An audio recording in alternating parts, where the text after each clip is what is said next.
Chapter 6 Lord's Troubles.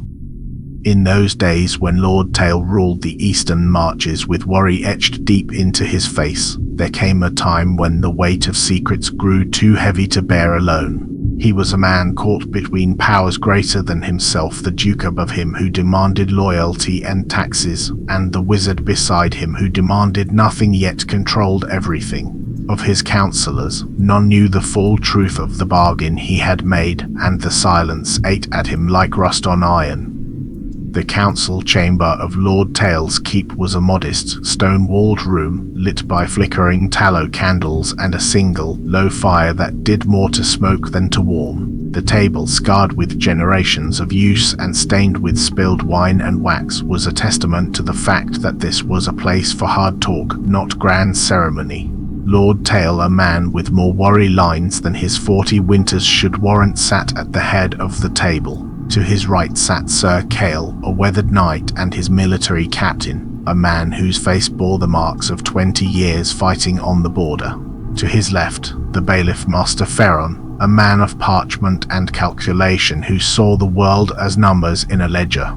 Facing him was the dour figure of Brother Aldrich, the temple keeper, a man who spoke for the gods and found most mortal affairs wanting. Of Lord Teyl's 6 children, only 3 remained, the rest taken by flux and fever before they'd seen their 5th winter. His wife had died birthing the last, and he had not remarried. These were the thoughts that haunted him in the dark hours, when sleep wouldn't come and the weight of his station pressed on him like stones on a drowning man. The meeting began, as always, with the most pressing problems. The Eastern problem. The Eastern Road is a nest of vipers, my lord, Sir Teyl said, his voice as rough as his armor. The raids grow more frequent with each passing moon. The bandits are brazen now, striking in daylight. We need more men, or we shall lose the villagers' trust entire. Already 2 families have fled westward, abandoning their holdings. And the taxes from that region are already a fortnight behind, Master Ferron added, his fingers fidgeting with a small abacus, the wooden beads clicking like worried teeth. Their fear is hurting our coffers, my lord. The border on the lake is an open door, and through it walks naught but trouble and empty purses. Lord Teyl's gaze flickered to the temple keeper, then back to his captain. He knew they were right in their reckoning, but his mind had already moved to a different solution, one that had been forming for months now, like ice forming slowly on a winter pond. The eastern border is a problem of its own, he said carefully, and one we might yet solve without more coin or more blood, both of which we have precious little to spare. There is a man dwelling there, in the old tower by the lake. He is not of our kind, not nobility or common born in any way I can reckon. He has special talents that might serve our purposes. Brother Aldrich shifted in his seat, the rustle of his robes a quiet protest even before he spoke. This man has helped us before, Lord Teyl continued, his voice carefully neutral as a man walking on thin ice. The Smith Guntram has delivered weapons with an edge like no other blade in 3 kingdoms. A man with such talents, who is willing to help, should be rewarded for his service. I propose we formalize his position in some manner. We could grant him a small fief and just enough land to make him officially part of the Dominion in exchange for his continued services. It would give him a vested interest in keeping our border secure. An immediate chorus of objections rose from the table like crows startled from a corpse.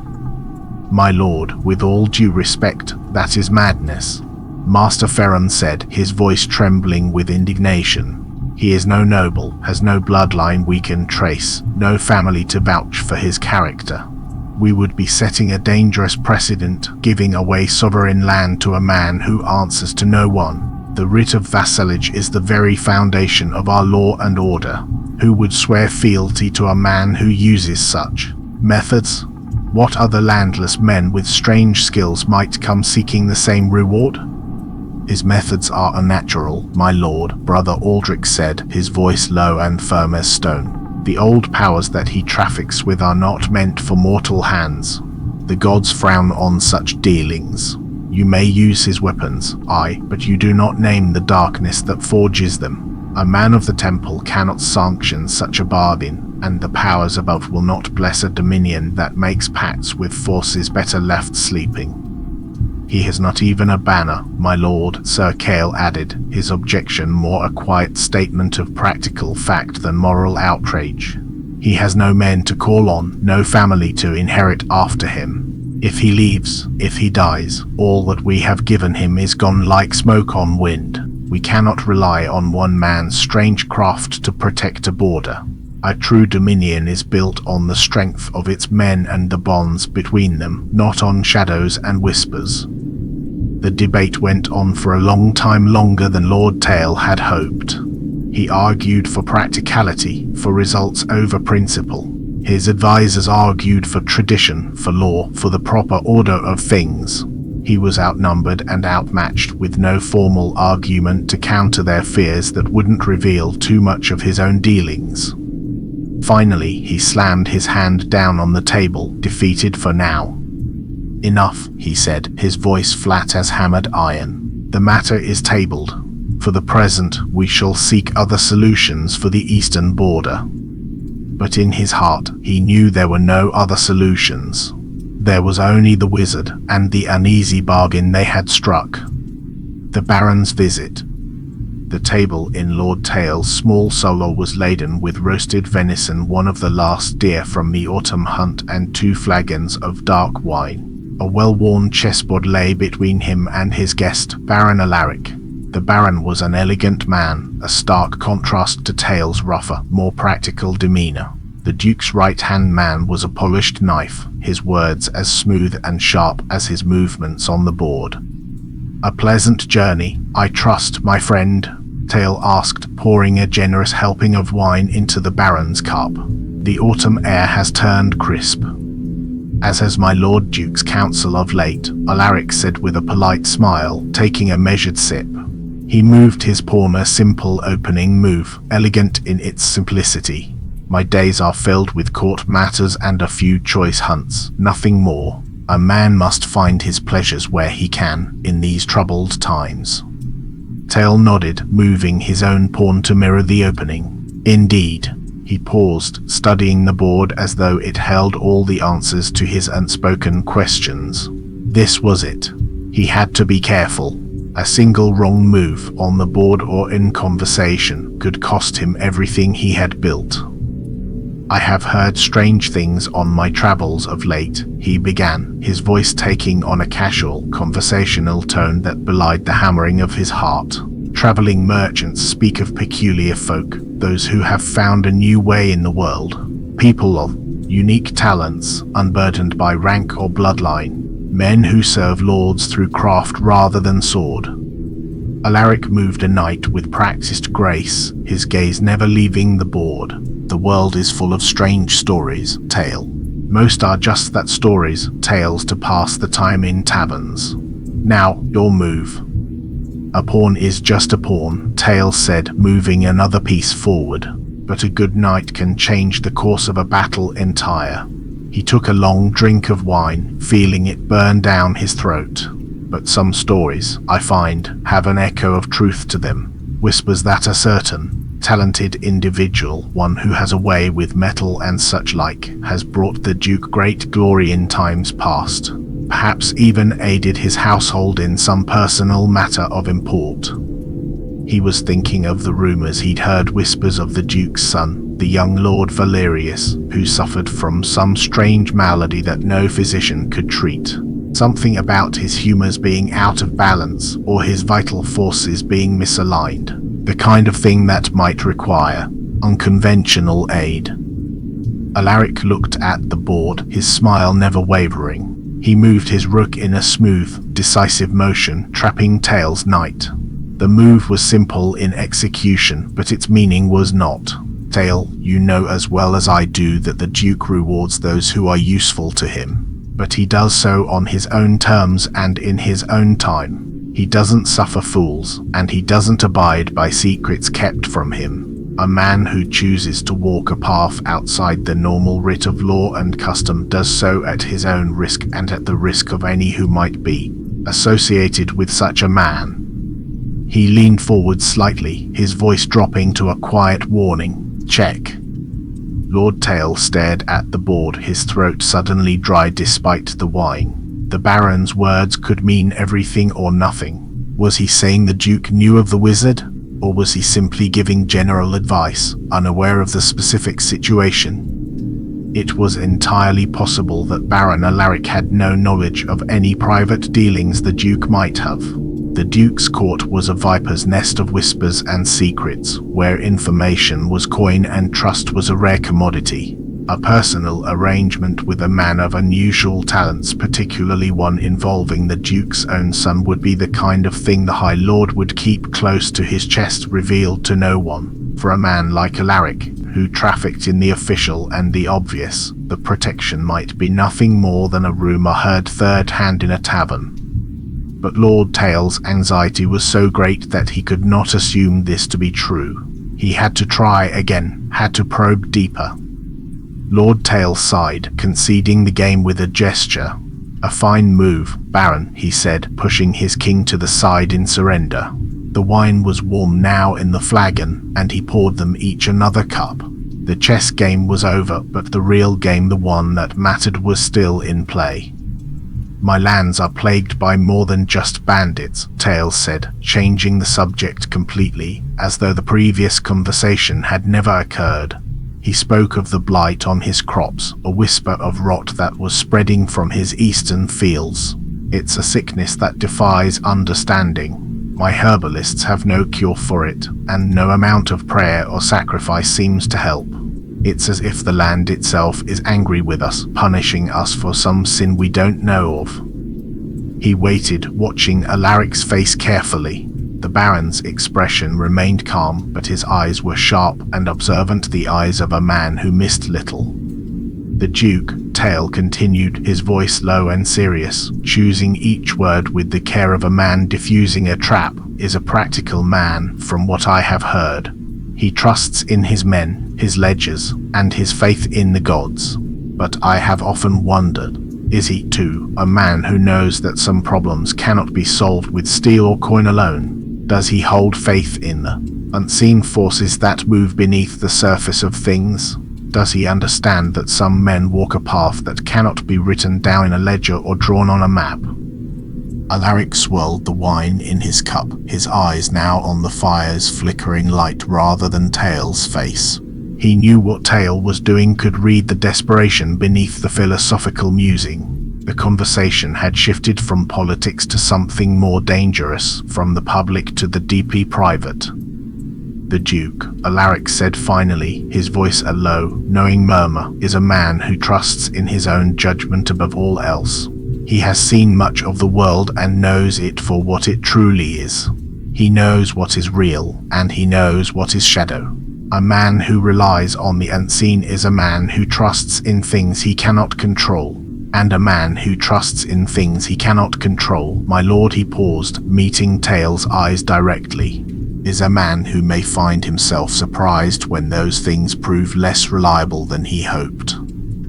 It was not an answer. It was a warning wrapped in philosophy, a blade sheathed in velvet. Teyl couldn't tell if Alaric knew of the wizard or not, couldn't tell if the Duke's protection extended to Teyl's dealings or only to his own. He was no closer to understanding than he had been before. The game continued, and he was losing. The delegation. Baron Alaric's footsteps had long since faded down the stone corridor. Lord Teyl sat alone in his solar, staring into the dying embers of the fire, turning the conversation over and over in his mind like a man examining a coin for signs of wear.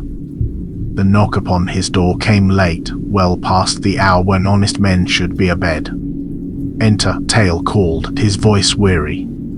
It was Gareth, one of his most trusted men, a scout who patrolled the eastern reaches. The man's face was pale in the candlelight, his clothes dusty from hard riding. My lord, Gareth said, breathing hard, I bring news from the eastern border. Strange news. Teyl's heart sank like a stone in deep water. Speak. 3 days passed. A delegation passed through the eastern villages. 4 men, well armed and well mounted, bearing the Duke's colours but riding quiet-like, without fanfare. They were headed toward the lake, toward the old tower. Lord Teyl's blood ran cold. And they stayed there a day and a night, my lord. I watched from a distance, dared not approach, given who they were. When they left, they had an extra horse with them, but Gareth hesitated. But what, man? Speak plainly. The horse had no rider on it, my lord. It was being led, as though intended for someone, but they took it with them when they departed, still empty. I don't know what it means. Lord Teyl dismissed the man with a gesture and immediately called for his council. Sleep could wait. Understanding could not. The council's interpretations.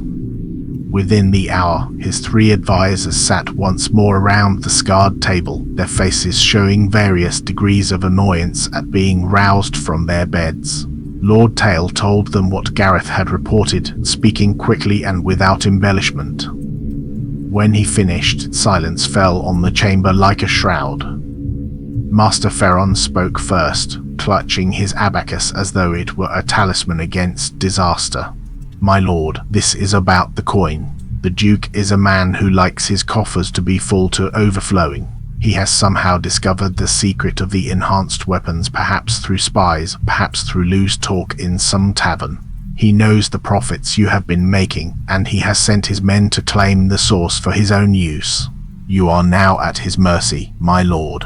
He will either demand a heavy tithe on all past earnings, accounting for years of secret profit, or he will simply take the wizard for himself and cut you out completely. This is not about protection, my lord. It's about taxation and control. The Duke is collecting what he believes is his due, and you are not in a position to argue the matter. Brother Aldrich saw the events through a darker lens entirely. This is not about money, my lord. It's about the soul and the natural order of things. That man in the tower is a wielder of unclean forces, trafficking with powers that should be left undisturbed.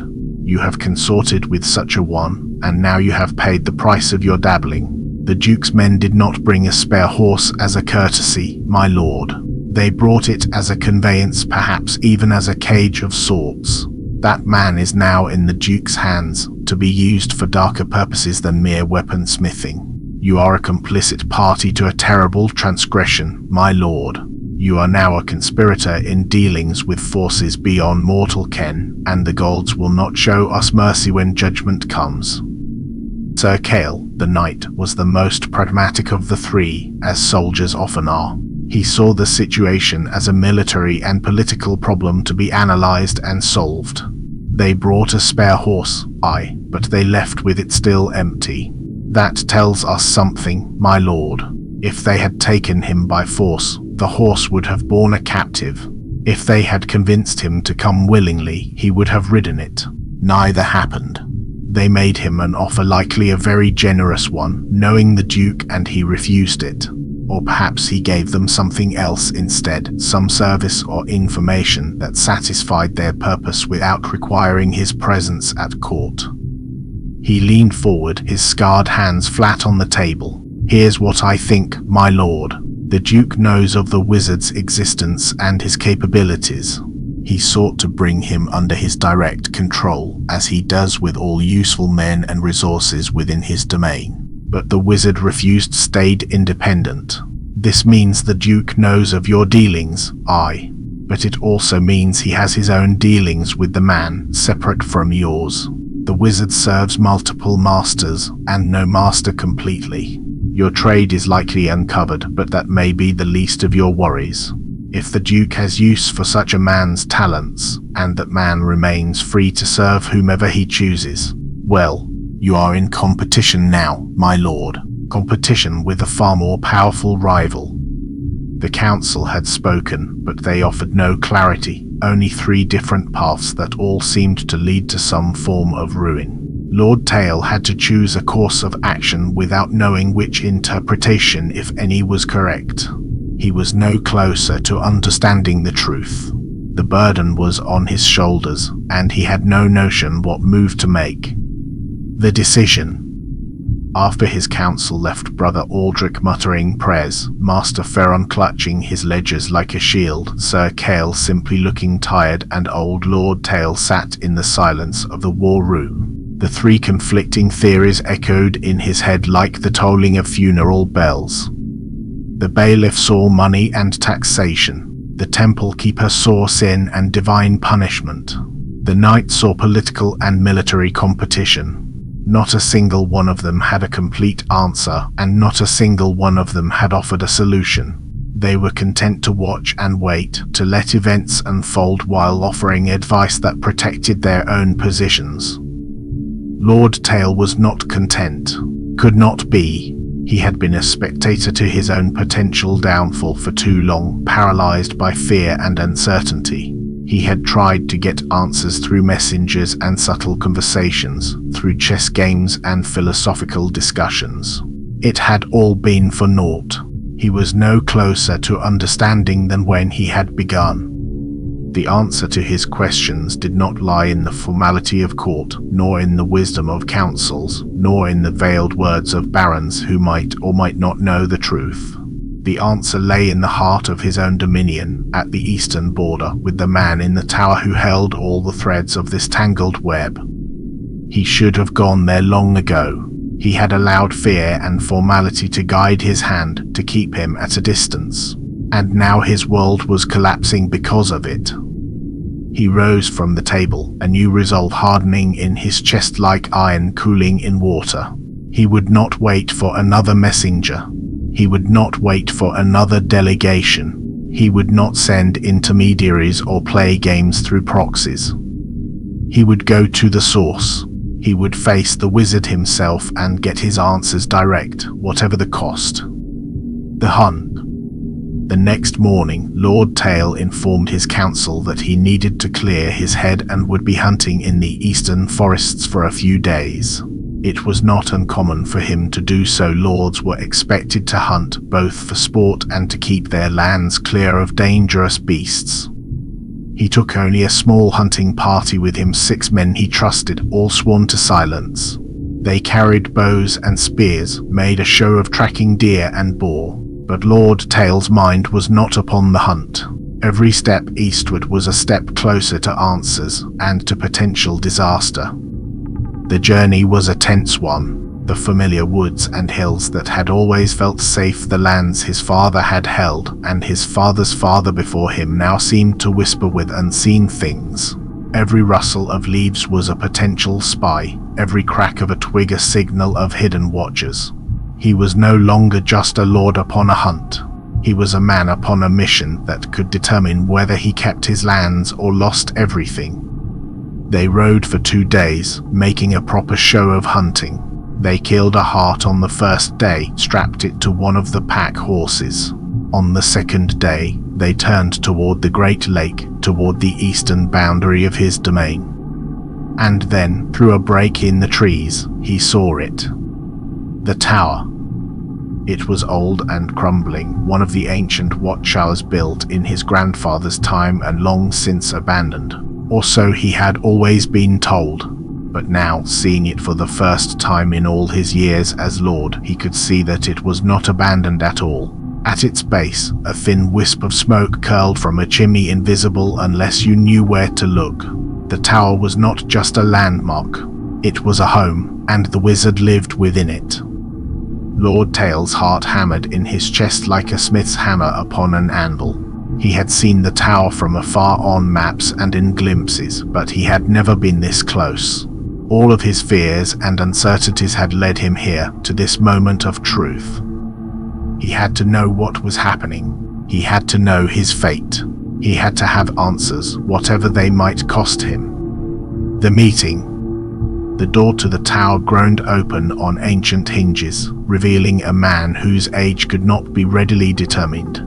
He might have been 40 or 400. His face held that quality of timelessness that unnerved mortal men. His eyes, set in a face that seemed both ageless and ancient, held a quiet, knowing gaze that saw straight through pretense to truth.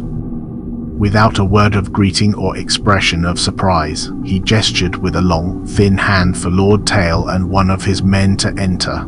The others he indicated should remain outside with the horses. "A cup of tea?" the wizard asked, his voice calm and even as still water. Lord Teyl ignored the offer of politeness and formality. His mind was a whirlwind of anxieties that had kept him from proper sleep for a week. He stepped inside. The main hall was larger than any Teyl room had right to be, a long, irregular space that did not follow the straight lines of the outer walls, as though the interior had been altered many times over many years. The great table ran most of its length. Maps and instruments covered every surface.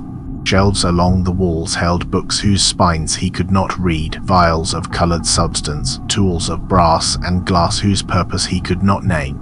The air smelled of herbs and old parchment and something else he could not name. He took a deep breath and, without preamble, spoke the question that was consuming him from within. "Does the Duke know of our trade?" he asked bluntly, his voice raw with desperation barely contained. "Does he know of the weapons I commission from you?" The wizard looked at him with those ageless eyes, his expression unchanging as carved stone. He moved to a table with unhurried grace and poured water from a copper kettle into 2 clay cups. Steam rose in the dim light. "What is between us," he said, his voice as calm as the surface of a pond at dawn, "is between us alone. What is between the Duke and myself is between the Duke and myself. One is not related to the other, and I have no concern over informing other parties of my various dealings. Each arrangement stands on its own merits and its own terms." Lord Teyl felt the blood drain from his face, leaving him cold despite the warmth of the room. The wizard's words were not just an answer, they were a confirmation of his worst fears and his deepest hopes all at once, tangled together in a way he could scarce comprehend. The wizard was not a vassal, not a servant, not a spy for any master. He was an independent force, a free entity who did as he pleased and served whom he chose. Lord Teyl's secret was safe. The wizard wouldn't betray him to the Duke. But the Duke also had his own arrangement with the wizard, separate and complete. The wizard was loyal to no man, only to the specific arrangements he had made with each. The terror of being discovered and punished was gone, burned away like morning mist. But in its place came the crushing weight of a new truth. The Duke was a direct competitor for a power and resource that Lord Teyl had thought was his alone. His secret source of wealth and military advantage was not his at all. It was an arrangement of convenience that could be ended at any moment if a more powerful man made a better offer. He was not the wizard's lord. He was merely one of the wizard's customers. And that distinction changed everything. Lord Teyl, reeling from the weight of the wizard's words, tried to steady himself. He needed to know that his world hadn't crumbled completely, that something remained of the certainty he had built his rule on. "Just to make certain things stand as they were," he said, his voice still shaky despite his efforts to control it, "will you be sharpening?" He broke off with a small cough, a desperate attempt to appear casual, as though this were merely a matter of routine business. "Will you be sharpening some swords for me next week, as we have arranged these past 3 years?" The wizard looked at him, and something that might have been amusement flickered in his ancient eyes, or perhaps it was pity. "I might find some time for this, he said. "All as usual?" "All as usual," Lord Teyl confirmed, the phrase a fragile promise he desperately hoped would hold true. A lifeline in a storm. The wizard's gaze held his for a moment longer, and when he spoke again, his voice held a different quality, almost warm, almost kind. "It's good to meet you in person at last, Lord Teyl," he said. The Lord's blood ran cold as ice water in his veins. The man had known his identity all along, had known Teyl's men, his mission, his fear, his desperate need, all of it known without ever being told. The wizard's power was not just in his hands and his craft. It was in his sight, his knowledge, his ability to see through all the masks and pretenses that other men wore. Lord Teyl turned and left, his legs unsteady beneath him, his mind a churning mix of profound relief and a new, chilling fear. He had his answers, after a fashion, but he also knew now that he was dealing with a power far beyond his comprehension, a man who could not be controlled or fully understood. As he mounted his horse, one of the men who had waited outside drew alongside. "That man in the tower," the man said. "How old would you take him for?" Lord Teyl glanced at him. 50, I would have said. Perhaps older. Why? I had him younger than that. 30 at most, from where I stood at the door. The man who had accompanied Lord Teyl inside said nothing for a moment. When he spoke, his voice was careful. "Ancient," he said. "I thought him ancient. Older than any man I have ever seen." They rode on in silence. The autumn sun was setting behind them in shades of red and gold. He thought about what he had learned. The Duke knew of the wizard, had his own arrangement, but the wizard served both, and would betray neither so long as the arrangements held. It was a delicate balance, a peace built upon mutual benefit rather than loyalty or law. And Lord Teyl, small lord of small lands, caught between the Duke above and the wizard beside, would have to walk that narrow path between them, hoping he did not fall. Behind him, in the tower by the lake, the wizard returned to his work. Maps to draw, measurements to take, the slow and patient work of keeping the boundary between the living world and the dead things in the east. The politics of small lords meant little in the face of that greater purpose, but they had to be managed nonetheless, these fragile arrangements with mortal men who thought themselves so important. He sighed and picked up his instruments. The work continued. It always continued. And in the Duke's great hall, far to the west, physicians prepared for their next journey to the eastern tower. Lord Valerius, the Duke's son, would need his frequency tuning again soon. The boy's condition was worsening, the drift becoming more pronounced, the symptoms harder to hide. Without the wizard's treatments, he would be dead within the year.